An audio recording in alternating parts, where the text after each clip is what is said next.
નમસ્કાર મિત્રો, સાંભળો એક સત્ય ઘટના આધારિત કહાની. પપ્પા, મારે નવા શૂઝ લેવા છે. જૂના બૂટ ફાટી ગયા છે.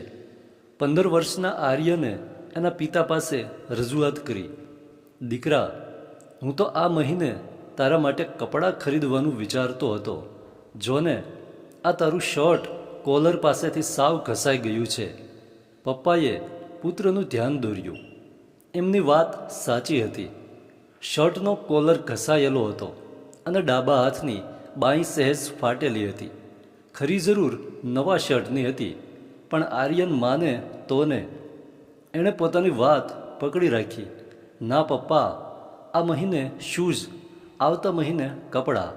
શર્ટ ફાટ્યું છે ત્યાં સિલાઈ મરાવીને ચલાવી લેવાશે, પણ ફાટેલા બૂટ સારા નહીં લાગે. એના કરતાં એમ કેમ નથી કહેતો કે તને જૂતાનો શોખ છે? પિતાએ હસીને પુત્રનો કાન પકડ્યો. તારું ચાલે તો તું એકલું પેન્ટ પહેરીને ફરે, પણ શર્ટને બદલે એક જોડી જૂતા વધારે ખરીદે. પણ એટલું યાદ રાખજે દીકરા, કે માણસની શોભા એના કપડાં કે જૂતા પરથી નથી આંકવામાં આવતી. એની આંકણી તો એના સદ્ગુણોથી થાય છે. એટલે વળી શું પપ્પા, એ તને નહીં સમજાય દીકરા. તું હજુ નાનો છે. આવતીકાલે 1 તારીખ છે. પગાર ઘરમાં આવશે કે તરત આપણે તારા માટે શૂઝ ખરીદવા ઉપડી જઈશું. જા, અત્યારે તારા હોમવર્કમાં ધ્યાન આપ. પિતાની વાત સાંભળીને આર્યન એના અભ્યાસમાં ડૂબી ગયો. પરેશભાઈ બેંકમાં નોકરી કરતા હતા, માટે એમની આર્થિક સ્થિતિ સાવ નબળી તો ન કહેવાય. પણ આ ઘટના લગભગ 25 વર્ષ પહેલાંની છે. એ સમયે પગાર ધોરણ આજના જેટલું ઊંચું ન હતું. વળી ઘરમાં સભ્યોની સંખ્યા 6 માણસોની હતી. દાદા દાદી, પપ્પા મમ્મી અને દીકરો દીકરી. વડીલોની દવાઓનું બિલ અને બાળકોના શિક્ષણનો ખર્ચ, આ 2 પડ વચ્ચે પગારના નાણાં ઘંટીમાં દળાતા દાણાની જેમ ભૂક્કો બની જતા હતા. જરૂરિયાતો માટે હા હતી, પણ મોજશોખ માટે મનાઈ હતી. બીજે દિવસે પરેશભાઈના હાથમાં પગારની રકમ આવી ગઈ. પતિ પત્નીએ આખા મહિનાનું અંદાજપત્ર વિચારી લીધું હતું. દીકરાના શૂઝ માટે વધુમાં વધુ 700 રૂપિયા ફાજલ પડતા હતા.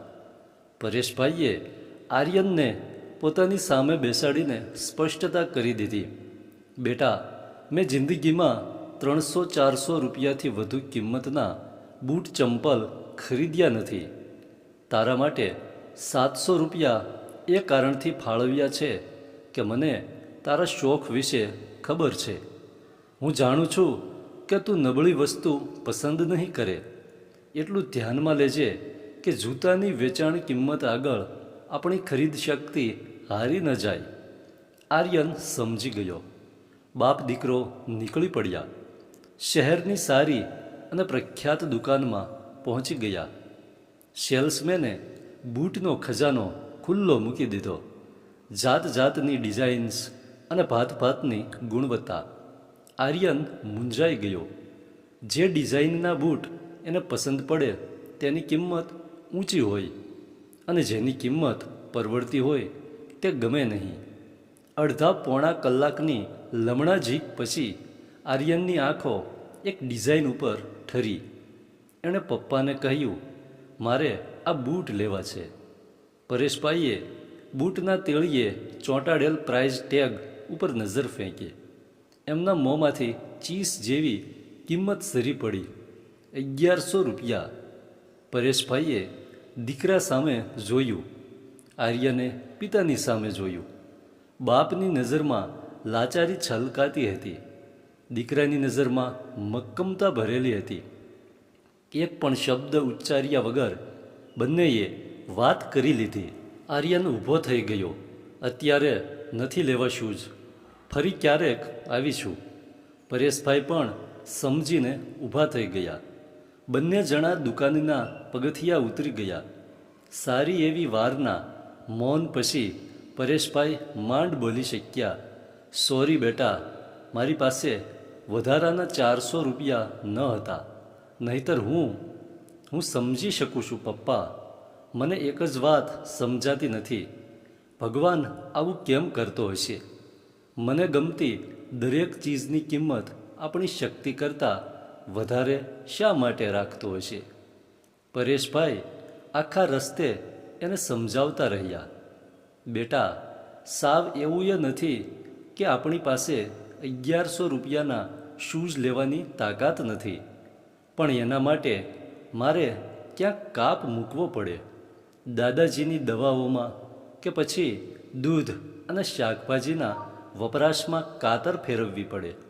હું માનું છું કે દૂધ કે દવા એ જરૂરિયાત છે, જ્યારે મોંઘા જૂતા લક્ઝરી છે.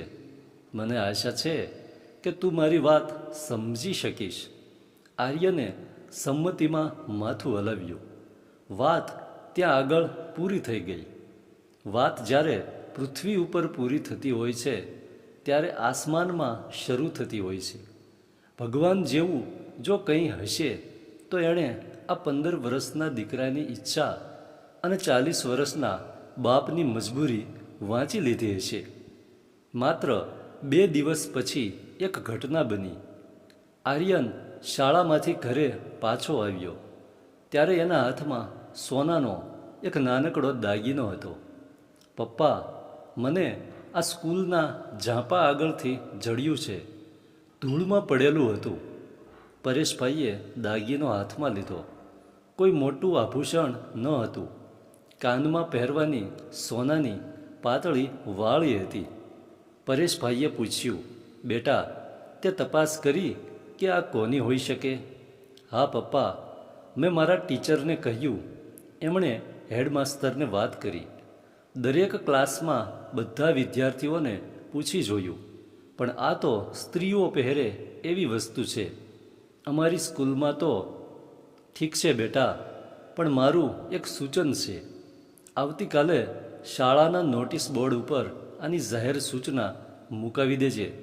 આપણે મૂળ માલિકને શોધવા માટે પૂરતી કોશિશ કરવી જોઈએ. એકને બદલે 2 સપ્તાહ પસાર થઈ ગયા. નોટિસ બોર્ડની જાહેરાતનો કોઈ પ્રતિસાદ ન મળ્યો. 1-2 શિક્ષકોએ આર્યનને ફોસલાવવાનો પ્રયત્ન કર્યો, પણ પરેશભાઈએ એમને નિરાશ કરી દીધા. સાહેબો, હું કાયદો જાણું છું. જો ખોવાયેલી વસ્તુનો ખરો માલિક ન મળી આવે તો એના ઉપર બીજા ક્રમની માલિકી એને શોધનારની થાય છે. સોનાની વાળી જડી એ વાતને 15 દી થઈ ગયા. હવે એ આર્યનની ગણાય. છતાં પણ ભવિષ્યમાં જ્યારે અને જે કોઈ અધિકૃત વ્યક્તિ આ વાળી ઉપર દાવો જતાવશે ત્યારે અને તો અમે આ ચીજ એને પરત સોંપવા માટે બંધાઈએ છીએ. એ વખતે આની જે કિંમત થતી હશે તેટલા રૂપિયા અમે ચૂકવી આપીશું. પરેશભાઈ આ એક વાળીનું શું કરે? સોનીને ત્યાં આપી આવ્યા. પૂરા 1100 રૂપિયા આવ્યા. વળતર સાંભળીને પરેશભાઈની આંખો ચમકી ઉઠી. 1100નો આંકડો ક્યાંક સાંભળ્યો હોય એવો કેમ લાગતો હતો? આર્યન બેટા, આ સોનાની વાળી ભગવાને જ તને મોકલી આપી છે તારા શૂઝ ખરીદવા માટે. ચાલ આજે જ. ના પપ્પા, આ રૂપિયા આવી રીતે ન વાપરી શકાય. આખરે આ વસ્તુ આપણી તો ન જ હતી ને. મારી સ્કૂલમાં એક ગરીબ છોકરો ભણે છે. એની પાસે ટર્મ ફી ભરવાના પૈસા નથી. હું આ રકમ એને આપી દઈશ. આર્યનના બોલવામાં પવિત્રતા ઝલકતી હતી. અને તારા શૂઝનું શું? પરેશભાઈએ પૂછ્યું. એમ તો જૂના બૂટ સેજને એને સંધાવીને ચલાવી શકાય તેમ છે.